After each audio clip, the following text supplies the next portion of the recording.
Alright guys, this review's and more, back with another quick tech review. This is on yet another printer because the first one was co-opted by my wife and taken to her place of employment for her to use.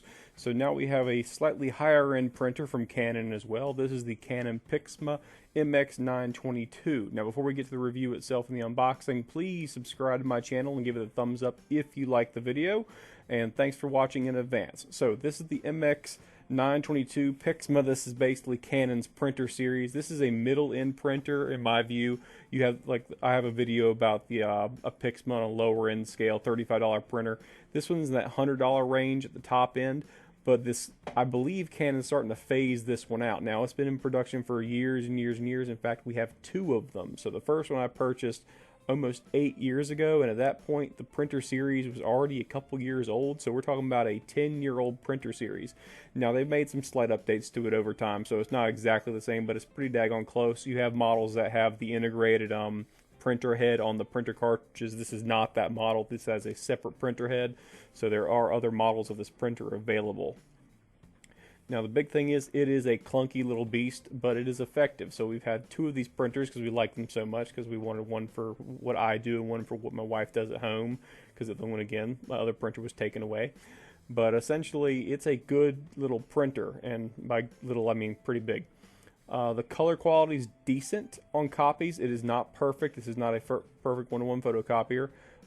Printing straight from data from any source, whether it be from your phone or from a wireless connected computer, that's perfectly fine. The color's pretty true to form. But once you do a copy, you'll see a sample towards the end. Basically, you'll see a slight discoloration in the example they give, which is blue.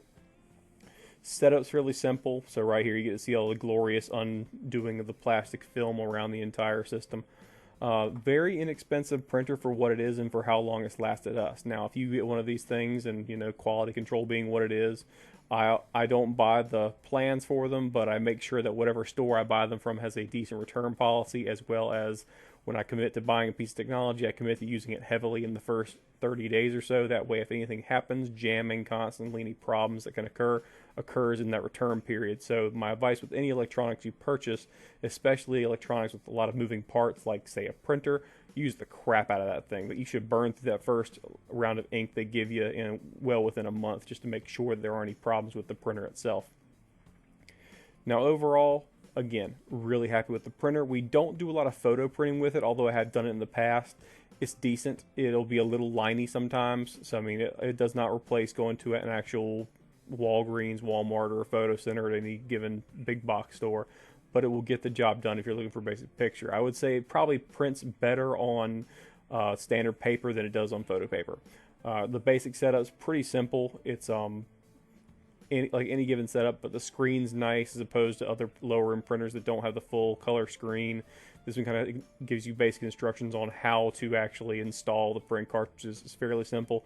Another big benefit to this particular printer, because it is an older model printer, again, this thing's close to 10 years old, as far, not this particular printer, but the model itself is almost 10 years old. There is a lot of aftermarket printer parts for this. In particular, the ink can be found very, very, very inexpensively on places like Amazon and eBay and the various places. So you basically want to find a good, trustworthy source of printer ink, and you should be okay. Additionally, I don't show it in this video, but this printer will print with only pigment black ink. So just using black ink, it'll still print. A lot of printers have that kind of like built-in feature where if the color ink runs out, it won't even print black and white anymore, which can be infuriating. With this one, when you finally run out of color ink, or if you just don't have it installed, it'll give you an error message, and if you press OK enough times, it'll just give you a warning, say the printer won't really print that well if you don't have all this ink in here properly. You say ignore that, press OK, and it'll still print the black and white, and you can save a good chunk of money doing that. In fact, they sell on Amazon just straight up black ink by itself with no color to go along with it, so that's kind of convenient. There's no real assembly outside of just putting together the printer ink and putting the printer ink in the system into the print head itself. The little LED lights pop up as an indicator that it's properly in place. If it were out of ink, it would be blinking when you open up the system. But again, everything here is pretty simple. The setup does take quite a while. It does take a good bit of time for it to finally figure out what the ink levels are and measure out what it wants to do and print out its first test page. I don't really trust the test pages that are printed out by the system, because you never know what's going on with that. I always make sure to print out a document. In this case, you're going to see me print out a workout spreadsheet that has some color, some text, and as well as my basic needs. And again, for me, I don't use this for printing pictures. I just don't. I've never really thought it was a functional way to print unless you have a dedicated photo printer that really does print like all the blue parts first and all the red parts first and all the yellow parts after that.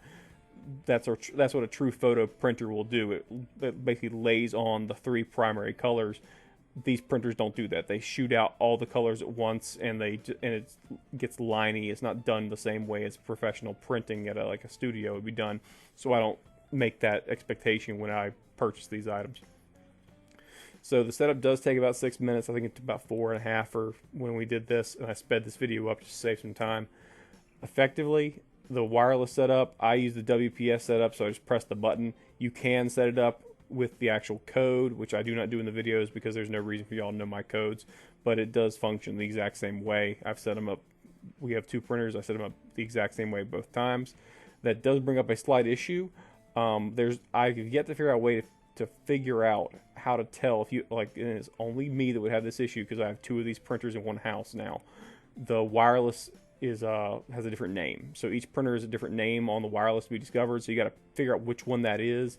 Delete the old printer you don't want on your system, and then put the new printer on there. And it's just I had to do it by trial and error. I could not figure out how to go into the system settings on the new printer and find out what the actual like IP address for it was. Although I'm sure someone with more tech savvy than I can figure it out and probably put it in the comments. But overall, it's a good deal, guys. It was under $100 with like a extended protection plan on it.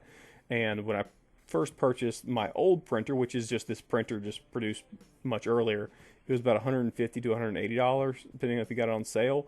So they've come down in price, the inks come down in price, and it's a high quality printer, and it's still going strong.